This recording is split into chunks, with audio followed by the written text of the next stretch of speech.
Hello everyone and welcome to a new episode of Jank 2.0. This is a single player-ish server where I'm going to be building one of the biggest redstone games ever created, the infamous Jank 2.0. In the last few episodes we have been just constructing a whole load of farms that you can see here. It's very much been all about the early game, getting myself set up so that I can start working on this big game, and I'm happy to say that after 3 episodes I have all the farms I need and I'm ready to start work on Jank. I've collected up some items including a load of netherrack, because today we're going to be starting the clearing phase of Jank. So let's fly over to where Jank is and I'll explain what I mean. Here it is. So this is the area we designated for our big game. You can see it's a massive area. Look how big it is. It goes all the way across and there's another line over there you can't even see because of the fog. So the plan is that we're going to be treating Jank in a series of phases. I've been doing a lot of planning behind the scenes and I'll talk about that in a future episode. But today what I want to start is kind of phase 1, which is the clearing structural phase. It's the phase in which we clear out the entire area, both in the overworld, the nether, and the end. And we're going to build up some like temporary walls just to kind of keep the game contained. And that's going to be phase 1. Phase 2 is going to be looking at the redstone and putting all our redstone systems into place. Finally, phase 3 is going to be the construction of all of the games, the different levels. I've said before, each level is going to be inspired by a famous video game, and I do have some ideas. I think I've nearly finalized the list of video games, but if anybody has any ideas of cool games you'd like to see in Minecraft, do let me know. But I'll talk about games again at a different point as well. But today we are going to start off with a bit of an explosion, because all of this area down here needs to go all the way down to bedrock. There's a lot of blocks in the way, and that's where we're going to be using this lovely sugar box full of all the materials we need for some lovely flying machine TNT dupers. So, I mean, there's no point in dilly-dallying. I just want to get started with this project. So first thing I'm going to do is I'm going to move this line slightly further back, because the last time I did this on the Olympuscraft server, I ended up with a lot of blocks I still needed to manually mine out. So by moving these lines slightly further back, it's going to capture more of that edge in the TNT blast.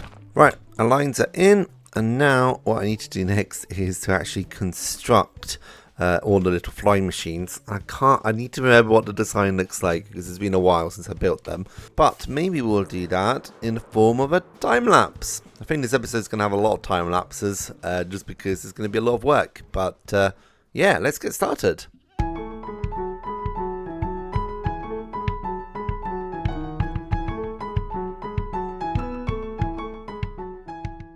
The army of flying machines are all in place.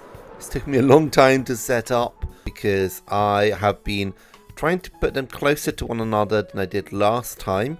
So they cover more ground. Last time I had a lot of floating blocks remaining, and I'm hoping because they're so close that we're going to have a lot less this time. We also expanded it a bit, so this is actually outside that border that we had. And that's because then I don't have to worry about there being some leftover scragglers on the side that I need to mine out. So while this took a lot longer to set up, it should make it a lot easier in the long run. So all that's left to do now is to set them off and hope it works. I've not really tested it. I've done one strip here, but I think these are all set up correctly. If not, we're going to have problems, but I'm so nervous, but let's do it. Okay, and then we do that. Okay, and then we do that one.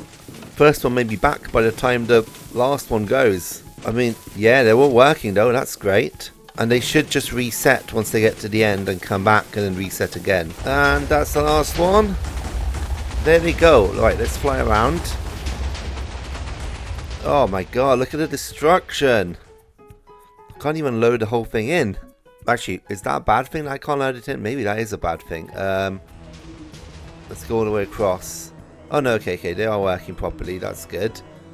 And they're turning back fantastic, and they all seem to be intact. Now, I should grab some blocks because I do need to do a bit of fixing here and there. For example, this water stream needs to go. So let's just sort that one out. Okay, so that's fixed, and there's one here. Yeah, any kind of water, lava, they all need to be blocked off. Wow. What destruction. That's crazy. Okay, so now we just need to wait, and this whole level should be leveled off. Oh, is that the level? Okay, that I think is the bottom. Oh god, of where the explosions are going to be. This point here, because we're going to have to move all these machines down a bit to keep going further down. We're only at level 174, so we barely started here.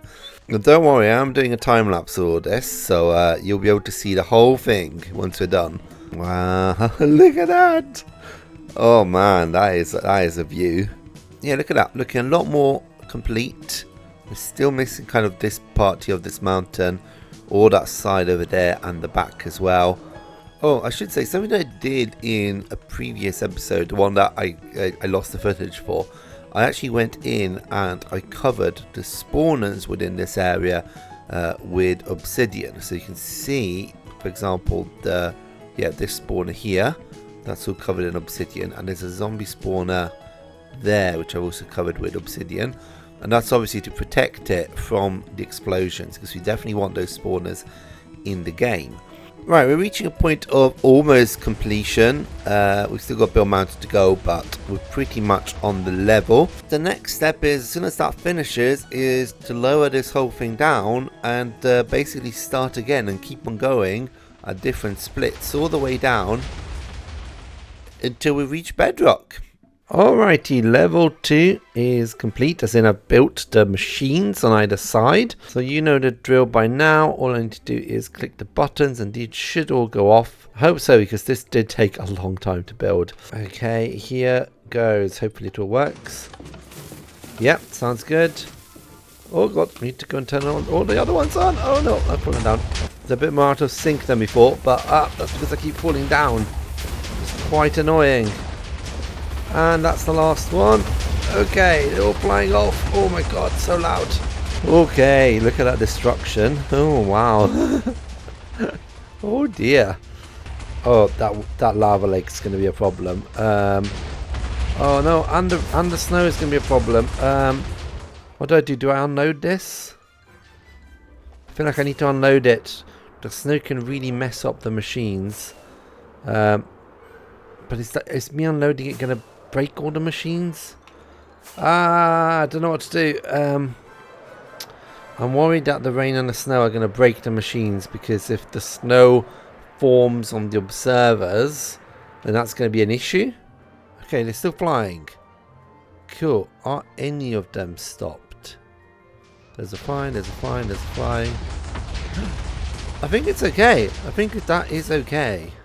Okay, there's a lot of water here that I need to cover up. Alright, let me keep on doing this until we've got, again, that flat base we had earlier. It looks like some of the machines may have blown up or something. Or maybe they didn't start in the first place. That is annoying. Okay, I guess I'm going to have to rebuild these ones quick, because there's also a floating, like, block there. And yeah, that machine's not got the bottom of it. Right, I'm down to this other layer, and I'm doing the most boring job in the world, which is trying to get rid of all these floating blocks. Yeah, I wish there was some kind of like angel ring or something that we had in Olympuscraft or Vault Hunters. If anybody knows of an easier way to do this, please let me know, because I've got a lot of this to do. Yeah, for the time being, I'm just pillaring up with scaffolding and just breaking the blocks. Maybe though it's time for a little break. Why don't I show you some of the other stuff that I've been doing on the server, just for my own sanity, because this is driving me insane. So since the last episode, I've actually been working a bit on farms still, and primarily I've been working on a guardian farm. Here it is. This is my beauty.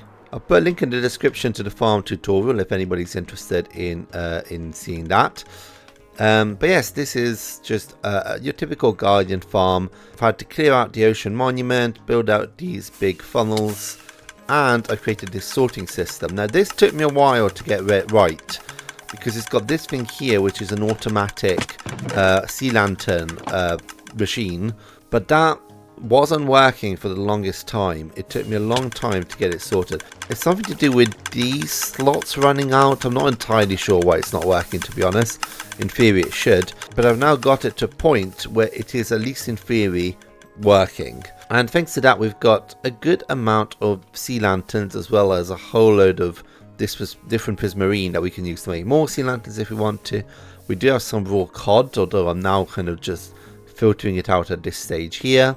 But I've actually got footage of me clearing the ocean monument, so why don't we do a little bit of a time lapse and show you how this farm was actually built. Let's go!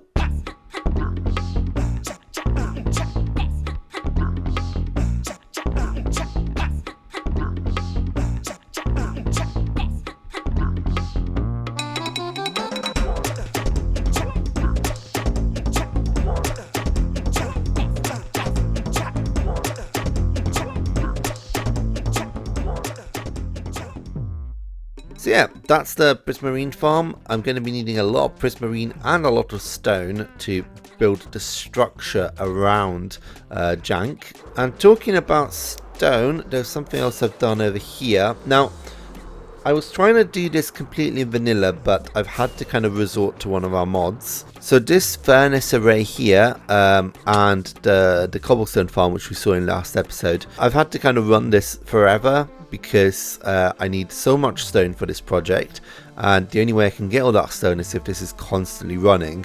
The problem isn't so much the stone, actually, it's more to do with the fuel, because that farm is not the fastest. To keep these stocked up with dried kelp logs, I need this running basically constantly.